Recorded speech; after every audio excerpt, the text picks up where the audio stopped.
Un mot de ces aveux de Cédric Jubilard qui ont surpris tout le monde aujourd'hui, puisque depuis 5 ans, depuis son incarcération, il niait toute implication dans le meurtre de sa femme. Vous allez nous expliquer les tenants et les aboutissants de cette déclaration, Sabrina Berlin-Bouillet. D'abord, on va écouter son avocat, son nouvel avocat, qu'il a pris depuis quelques mois, qui s'appelle Maître Debuisson, qui explique comment M. Jubilard est passé aux aveux.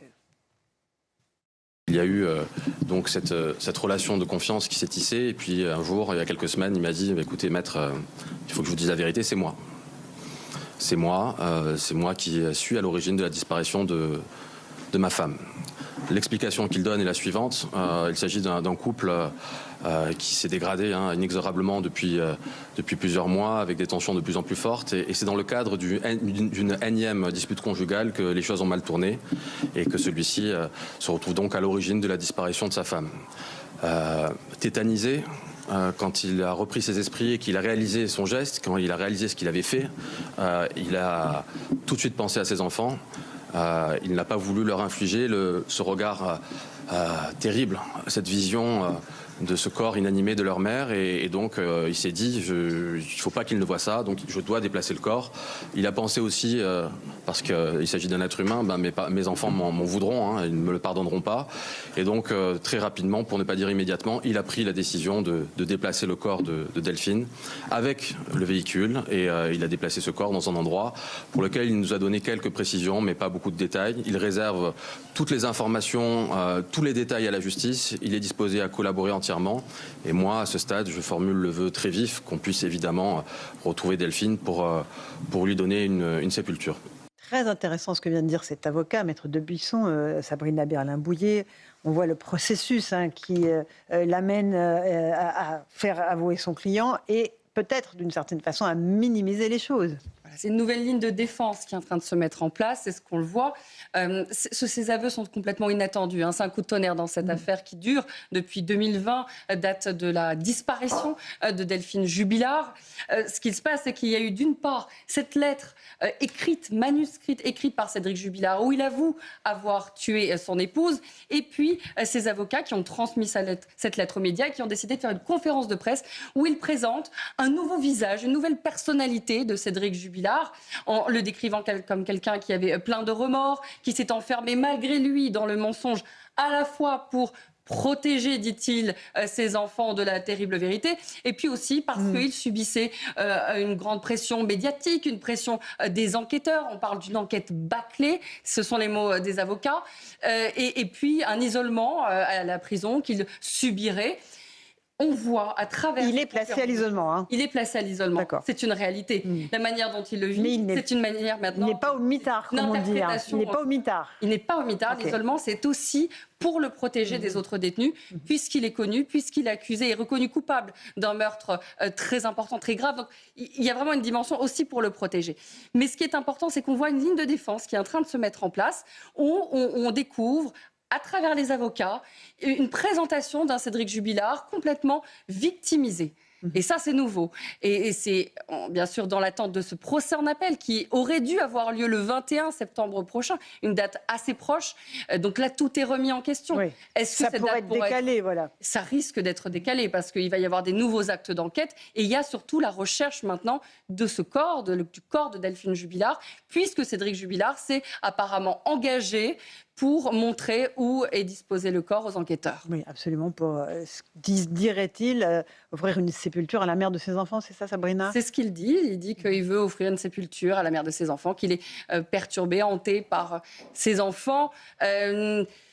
C'est très contradictoire par rapport à l'image qui a été dessinée jusqu'à ce jour de Cédric Jubilard, par rapport à l'instruction, par rapport au premier procès, à sa réaction aussi lorsqu'il était sur le banc des accusés lors de ce procès, où son fils n'avait pas été présent, mais une lettre très émouvante avait été lue, une lettre écrite par son fils, où il parle des violences qu'il a subies de par son père pendant les 6 premières années de sa vie, où il dit aussi qu'il a une recherche de la vérité, qu'est-il arrivé à sa mère.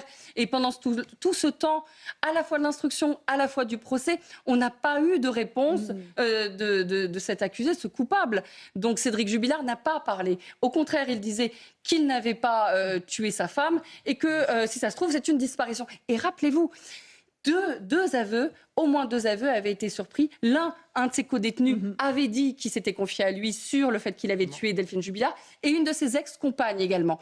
Mais chaque fois, c'était des aveux non assumés, puisqu'il s'était rétracté et avait parlé de mensonges. Donc les 2 enfants, avec quel âge à l'époque des faits? 6 ans pour le petit garçon? 6 ans pour le petit Louis, et c'est un bébé de 18 mois concernant la petite Et fille. qui sont placés dans la famille maternelle de Delphine Jubilard. C'est la tante, tout à La fait, tante. de leur... Paul Amar, est-ce qu'on a, De la fille Jubilard. on est sur la piste de la vérité, en tout cas au moins de la découverte du corps, de sa vérité? Il y a Vous un avez raison. rituel Vous avez dans raison. la justice. Je lève la main droite et je jure de dire la vérité. Là, il a levé la main gauche et il a dit « je vais dire ma vérité ». C'est en fait un tour de passe-passe. La façon dont les avocats ont présenté ces aveux me conforte dans cette idée-là. En fait, ce qu'ils ont fait, ils essayent de transformer le coupable réel Bien sûr. qu'il a avoué Ah mais en il a été victime- condamné pour. victime d'une justice qu'il aurait traité comme un terroriste, d'une police qui aurait mal fait son travail et de médias qui l'ont harcelé. Et avec un objectif extrêmement précis, émouvoir les magistrats pour que la peine Bien de sûr. 30 ans soit atténuée et aboutisse peut-être, s'il prouve qu'il s'agissait d'un crime passionnel, à une peine de 15 ans. Vous avez raison. Joseph Massé-Scarron, on est encore une fois sur une affaire exceptionnelle, Oui, un crime exceptionnel et pas un suspect, donc, puisque c'est un coupable qui a été condamné déjà à 30 ans de réclusion criminelle, qui là, tout d'un coup, change de stratégie à la veille de son 2e procès. Oui, Sabrina l'a très bien rappelé, c'est-à-dire que en fait, il n'a jamais. C'est un élément important parce qu'il y en a après qui s'enferment dans le mutisme après la condamnation. Lui n'a jamais cessé de clamer son innocence. C'était même en permanence, il disait je suis innocent, je suis innocent. Et là, aujourd'hui, entendre dire, par la bouche de son avocat, que finalement, s'il n'a pas dit la vérité au départ, c'est-à-dire s'il n'a pas avoué sa culpabilité au départ, c'est parce que là, il y avait des pressions qui étaient trop fortes de part et d'autre, quoi. Pauvre chaton, j'ai envie de dire. C'est quand même l'assassin. Voilà, c'est un assassin fragile. C'est en quelque sorte le portrait qui nous est dressé. Moi, je pense que, avis tout à fait personnel, bien sûr, c'est-à-dire, je pense que sa personnalité est extrêmement perverse. Je pense que fondamentalement, il n'a aucune notion de culpabilité, qu'il ne se sent pas coupable. Ça, on verra. On n'est pas dans sa tête, effectivement, vous avez raison. Je précise maintenant, quand vous entendez, il y a une conférence de presse, moi ce qui me frappe surtout, puisque d'ailleurs très souvent Rachel parle de la médiatisation, il y a une conférence de presse, et incidemment, c'est-à-dire Sabrina l'a rappelé, sur l'élément, alors pour moi c'est l'élément presque le plus important, pardonnez-moi, c'est pour la famille. Je serais à la place de la famille. Chaque heure qui passe, je me demanderai où est son corps, où est le corps. Et c'est pour ça que c'est insupportable Mais pour vraiment, eux. c'est insupportable. Ça fait depuis Et 2020 qu'elle a disparu, cette jeune femme. Et là, vous entendez doctement l'avocat qui dit oui, c'est vrai, il reste des détails, et ces détails seront, il les réserve à la justice. Les réserves à la justice.